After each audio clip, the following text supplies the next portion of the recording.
Sud Radio 10h midi Média, les invités du jour. Les invités du jour, Jean-François Piège, bonjour, merci d'être avec nous ce matin, on est ravis de vous recevoir. Gwendal Pescher, vous êtes pâtissier et candidat du meilleur pâtissier, Les Professionnels, c'est diffusé ce soir sur M6. Jean-François Piège, nouveau jury dans cette saison, vous avez plusieurs restaurants à Paris, hélas en sommeil depuis... Merci de le rappeler. Depuis, vous allez redémarrer, doublement étoilé. Vous êtes aujourd'hui l'un des meilleurs cuisiniers français, on peut le dire comme ça. Et puis vous allez nous raconter comment vous êtes arrivé dans cette aventure. Gwendal Pescher, vous avez ouvert une boulangerie-pâtisserie à Clichy. C'est ça, exactement. Il faut aller vous voir pour ceux qui habitent la région. Ça s'appelle Clem et Gwen. Parisienne. Ouais, on a ouvert à la suite, mais pendant le confinement, on a ouvert le 9 novembre avec mon associé Clem. Ouais. Donc du coup, voilà, on a ouvert une super boulangerie à Clichy. L'accueil des Clichy était magnifique. Et vous nous avez apporté quelques gourmandises. J'ai goûté là, le croissant au caramel au beurre de micelle, là c'est pas mal. Hein. Alors, juste pour qu'on soit tout à fait complet, Jean-François Piège a publié le grand livre de la cuisine française, c'est un monument, ça fait combien, 1000 pages, c'est ça à peu près? Un petit peu plus, mais il y a 1000 recettes. Il y a 1000 recettes et c'est un incontournable, j'ai envie de dire, il y avait Ginette Mathieu et aujourd'hui il y a Jean-François Piège. C'est sa Bible, hein. Et je me suis pas déguisé. Voilà. Non, mais ça va du croque-monsieur, allez je fais la pub parce que c'est un livre que j'adore, ça va du croque-monsieur au lièvre à la royale, si on veut résumer, donc il y en a pour tout le monde. Vous l'avez sur votre table de nuit, c'est votre Bible, vous lisez une recette? Il tient la table de nuit. Pas du tout, il est dans ma cuisine et il commence à avoir des petites taches dessus. J'aime bien ça. C'est les plus beaux. Vous avez testé quoi comme recette? Écoutez, je vous dirai pas. Vous viendrez. Non, il y a des recettes tout à fait faciles et réalisables. Oh là là, je vous vois, vous mangez beaucoup. Ouais, c'est super bon. Bon, je vais goûter aussi. Le meilleur des pâtissiers, les professionnels, nouvelle saison, nouvelles épreuves, nouveau jury d'exception avec Pierre Hermé, Cyril Lignac et donc le terrible Jean-François Piège. Parce que quelle réputation. Mais non, vous êtes dur dans le programme. Non, il est pas facile. Ah oui. Alors, vous savez, Valérie attaque une des pâtisseries que nous a amené Gwen. Je commente. Un peu de sucre, ça va améliorer l'ambiance. Peu de sucre. Voilà. Vous l'avez trouvé comment, Jean-François Piège, comme juré? Juste. Mais sévère. Et des fois sévère, oui. Après, des fois sévère. Pourquoi sévère? C'est dans les remarques, après, elles étaient justifiées. Mais après, des fois, c'est assez tranchant. On peut le voir quand il parle de ma compotée à ananas qui envoie. J'ai que les souvenirs parce que je ne l'ai pas vu, si ce n'est sur la bande-annonce, mais après. Non, mais vous. C'est que la vérité, c'est ça. Jean-François, vous avez commencé en fait comme pâtissier. Vous avez fait un apprentissage de pâtisserie? Après la cuisine, oui. Après la cuisine. Ouais. Pourquoi? Parce que je pense qu'en fait, quand le but ultime que j'avais envie d'être restaurateur. Être restaurateur, c'est d'être cuisinier, d'être pâtissier et d'être hôte pour accueillir. Et la pâtisserie, c'est un métier, c'est pas simplement... On en fait un peu quand on est en cuisine, mais j'avais envie d'avoir la réalité de la formation, et j'ai eu une chance d'avoir une formation dingue chez un meilleur de France qui s'appelle Albert Escobar, et j'ai fait un CAP à Tain-l'Hermitage, la patrie de Valrhona. Je voulais savoir ce que c'était une dacquoise, je voulais savoir ce que c'était des croissants, se lever le matin pour faire les croissants. Et c'est des choses qui m'ont servi tout au long de ma carrière, et qui me servent encore aujourd'hui. Donc la pâtisserie, c'est comme la cuisine, moi c'est une passion. Simplement que j'ai même eu une pâtisserie rue Saint-Dominique. Ouais. Quand je suis parti de la rue Saint-Dominique, j'ai pas pu prendre la pâtisserie sous le bras, je l'ai laissée. Mais c'est un regret.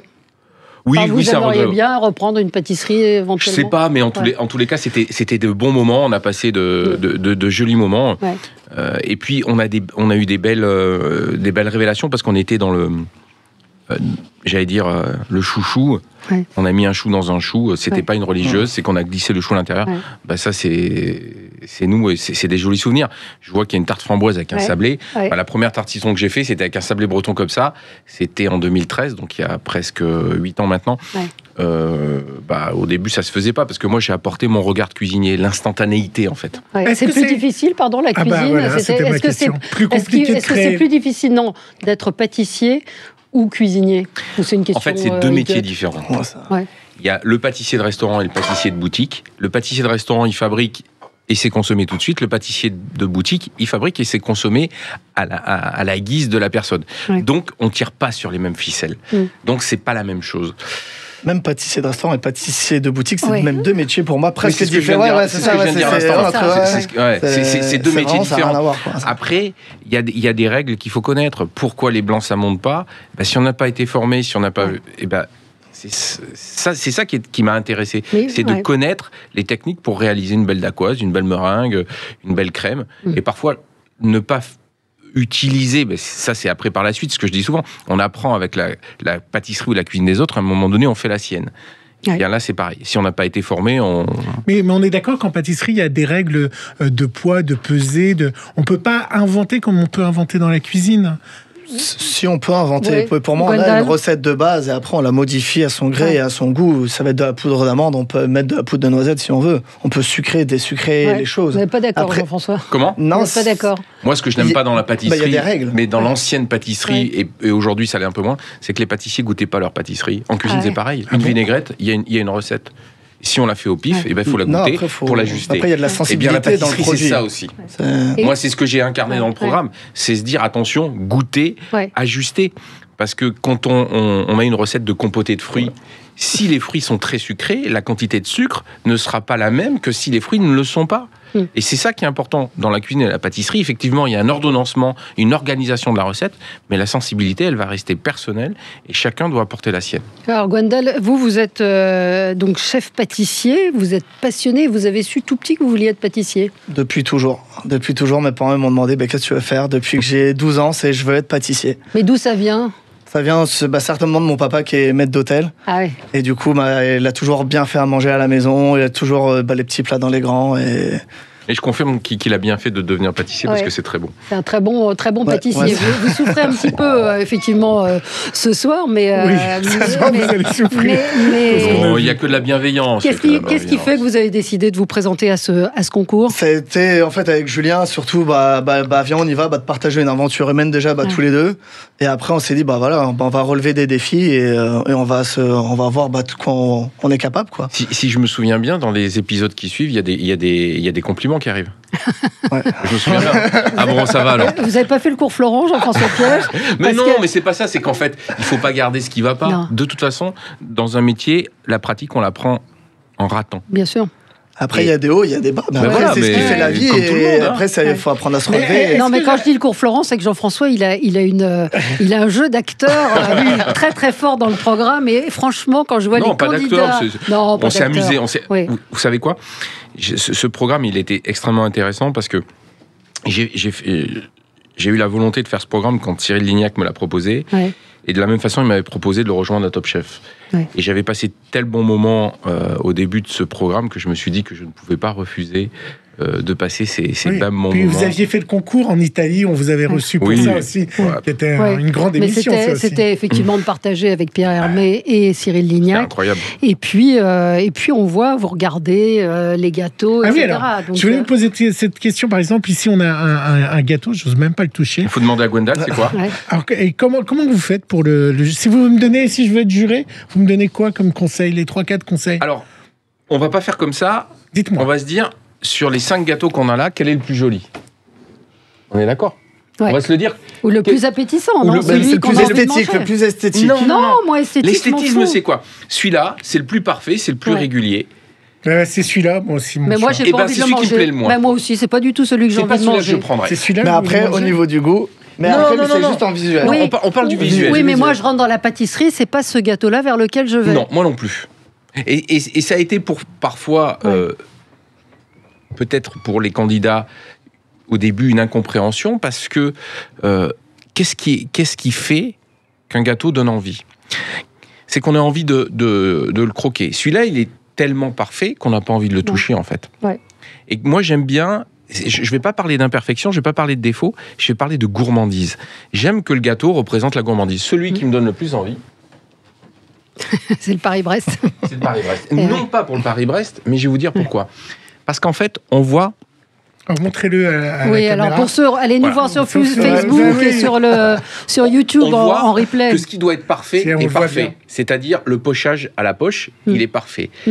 On voit que la belle couleur de la pâte à choux. La pâte à choux va être un peu croustillante. Avec des petits morceaux de noisettes. Avec des petits morceaux de noisettes dessus, parce qu'elle est bien cuite. Et ça devient beau, en fait. Ouais. Et ce qui devient beau aussi, c'est qu'il est généreux. Parce que dans ce Paris-Brest, ce qui est intéressant, c'est que souvent, quand on est des individuels, ils sont un demi-centimètre en dessous, et là, il a un demi-centimètre au-dessus, et ça lui donne un côté appétissant. Ça doit être gourmand à Paris. Ouais. Voilà. Et c'est pour ça que je parle de gourmandise. Et attention, j'ai été gentil là, mais je vais être un peu plus exigeant. C'est ça qu'on pourrait presque reprocher au millefeuille. C'est que le millefeuille, il fait raplat-plat.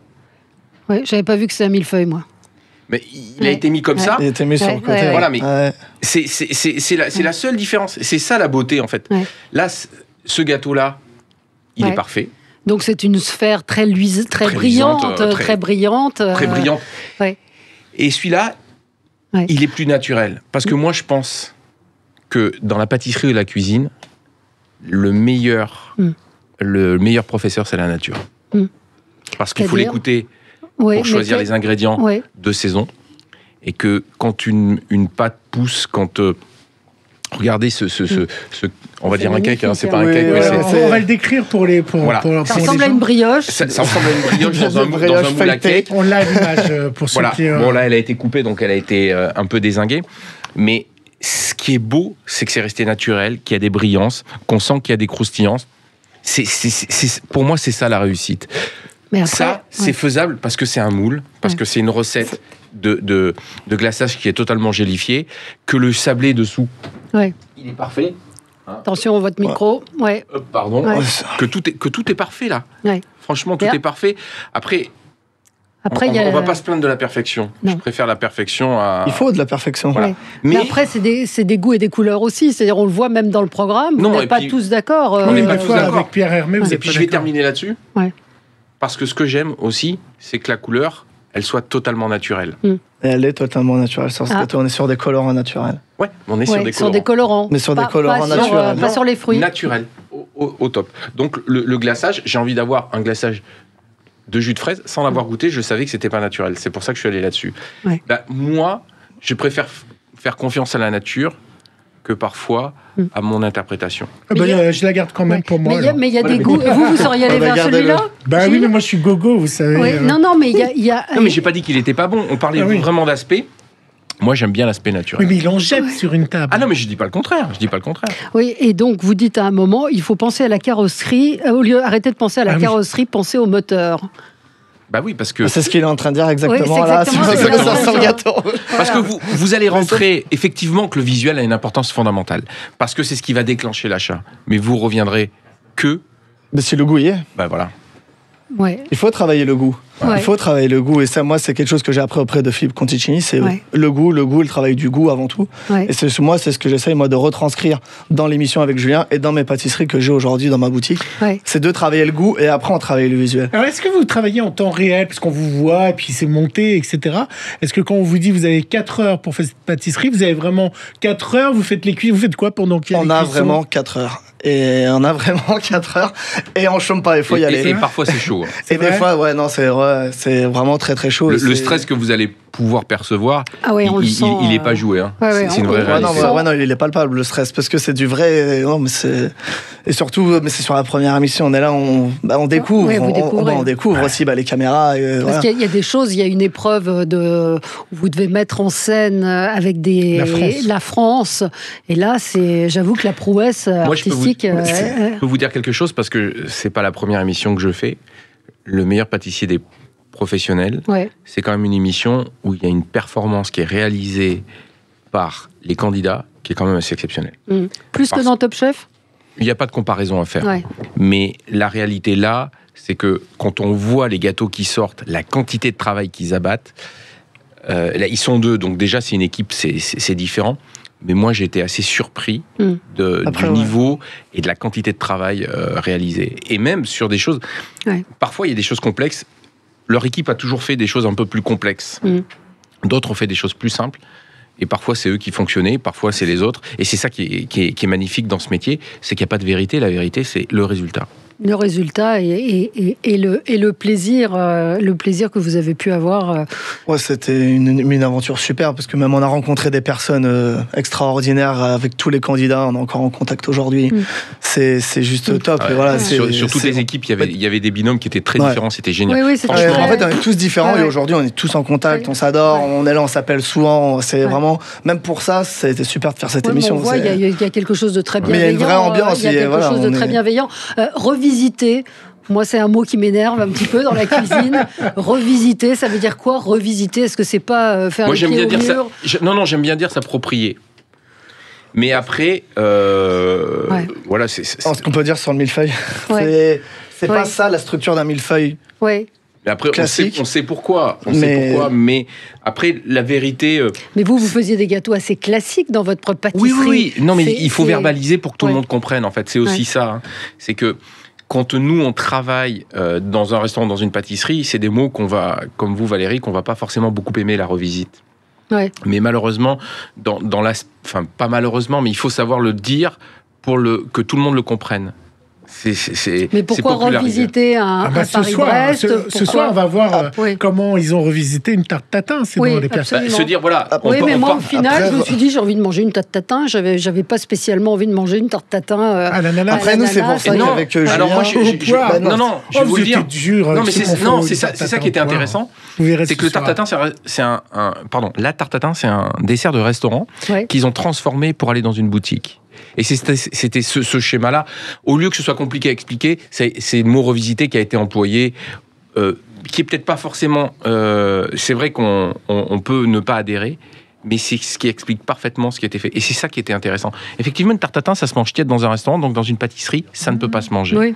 Et ce qui était intéressant, c'était de trouver, s'ils avaient tiré sur les bonnes ficelles ou pris les bons leviers, de retrouver cet aspect de renverser, peut-être avec d'autres fruits et un assaisonnement différent, pour faire une tarte tatin qui puisse aller dans une pâtisserie. Et c'était ça intéressant. Oui, le challenge. Et il y avait des choses. Il y a eu des choses. Je vais vous laisser regarder ça, mais il y a eu des choses. Oui, il y a eu des choses très bien. Alors, après, là, nous, on a voulu vraiment avec Julien se rapprocher au plus proche d'une tarte tatin. C'est pour ça qu'on est resté sur le coin. C'est parce qu'on s'est dit, pomme, coin, mais c'est de la même famille. On n'a pas voulu aller sur des choses trop complexes. Non, mais c'est trop complexe. Mais voilà, on a voulu. Ce qui était la bonne idée, hein. Et après, ça a plu ou ça a pas plu. Bon, voilà, après, ça c'est autre chose. Moi, j'avais juste une question d'actualité pour vous, Jean-François Piège. Est-ce qu'avec le Covid, vous avez eu peur de perdre le goût et l'odorat? Ça aurait été terrible pour vous. Oui. Alors, vous n'y avez pas pensé? Mais vous avez eu le Covid en plus. Je l'ai eu et j'ai perdu le goût, mais à l'époque, c'était pas les symptômes qui étaient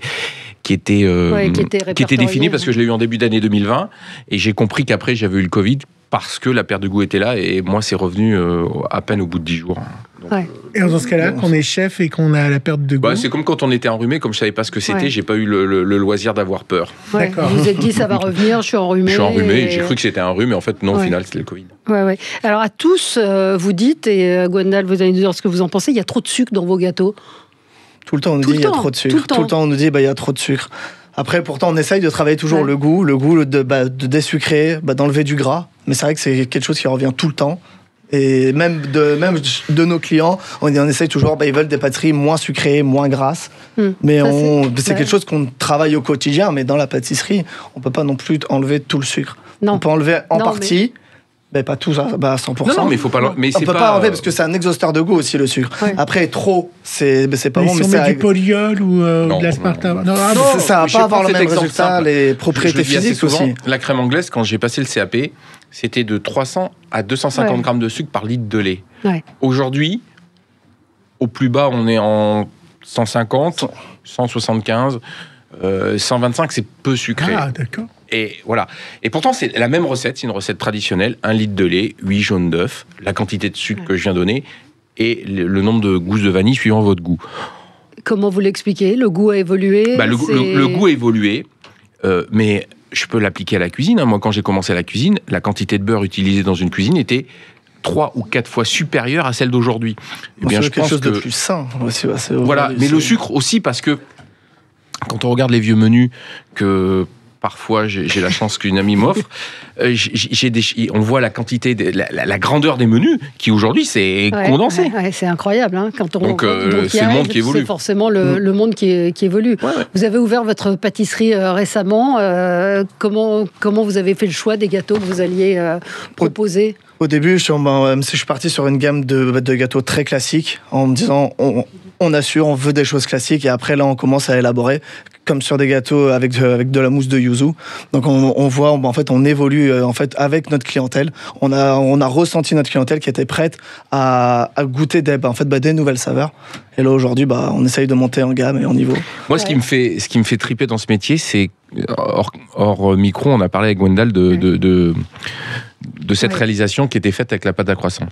Et ça, c'est le génie de l'homme et c'est le génie de l'artisan. Et j'aimerais bien qu'on en parle. J'aimerais bien en parler parce que racontez-nous, parce que ça ressemble à une brioche. Parce que ça, réellement... Il faut goûter. Hein. Oui. Parce que ça, réellement, ce que j'ai apporté là aujourd'hui, c'est de la pâte à croissant et que je ne savais pas quoi en faire, en fait. Mais c'est quand on fait des croissants, en fait, on a des rognures, on a des morceaux qui servent à rien. Et pour pas jeter, parce que on jette pas de la marchandise, on fait pas de gaspillage, je me suis dit, je vais les mettre dans un moule à cake.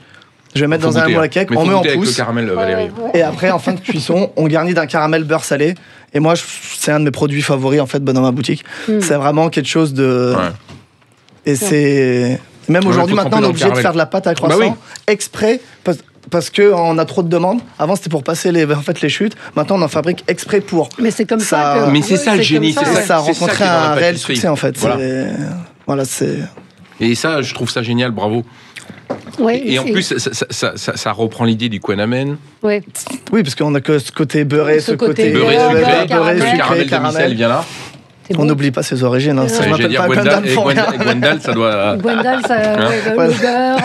le beurre, tout ça. On parle un petit peu de la réouverture des restaurants, Jean-François. Le 19 mai pour ceux qui ont des terrasses. Vous n'avez pas de terrasse. Moi, j'ai pas de terrasse, donc ça sera le 9 juin. Et on a entendu, c'était dans votre zapping, le patron d'Accor qui disait le plus dur, ça va être de faire revenir les gens au boulot, pas forcément les clients. Vous pensez que ça va être dur? Même vous, qu'est-ce que ça a dû changer dans votre vie? C'est un métier dur que le métier de restaurateur. Vous êtes tous les soirs au restaurant. Ce qui n'a pas changé, moi, c'est l'envie. Ouais. En revanche, c'est vrai qu'on va avoir des difficultés dans les semaines et les mois qui arrivent, parce que ça fait 1 an d'inactivité et il y a même pas besoin de crise sanitaire, il n'y a même pas besoin de vivre ce qu'on a vécu. Si on s'arrête de travailler 1 an, quand on retourne au turbin, pour prendre ce mot populaire, c'est compliqué. Oui, on sait qu'on aura des difficultés, mais comme on a envie... Je pense que l'envie est toujours plus forte. Mais vous avez découvert une nouvelle vie, comme beaucoup de restaurateurs. Oui, en plus, moi, j'ai la chance d'avoir une petite fille le 15 juin, donc c'est vrai que c'était... Il y a eu un côté difficile sur la partie administrative et économique et humaine, parce que c'est difficile de s'arrêter du jour au lendemain, mais à titre personnel, j'ai une chance folle d'avoir une petite fille. Oui, ça a compensé. Vous étiez venu nous parler des assureurs, des assurances. J'ai vu hier un restaurateur qui disait imagine, t'es restaurateur en pleine pandémie et ton assureur, AXA, explique qu'il ne peut pas couvrir les dommages liés au Covid, tu n'obtiens aucune indemnisation, et puis le groupe verse 3,5 milliards de dividendes. Quatrième résultat du CAC 40, plus je crois. Plus 6,5% à ses actionnaires. Ça en est où, toutes ces procès? Nous, c'est l'action judiciaire est en cours. J'espère qu'elle sera favorable, mais ça... Ouais. Et moi, je voulais savoir, est-ce que vous en avez profité pour créer de nouveaux plats? Est-ce que vous allez changer un petit peu votre carte en disant, allez, c'est le Covid, je change tout? Et puis pas que la carte, non? Non, pas que. Oui, mais totalement. Le grand restaurant, j'ai changé la forme parce que je pense que le grand restaurant n'était pas adapté à la forme de la nouvelle gastronomie qui va arriver. Et puis, des valeurs que j'avais en moi, je les ai mis sur le devant de la scène, parce que je pense que mettre en scène les territoires de France, c'est toujours tout ce que j'ai fait. Je ne l'ai jamais dit.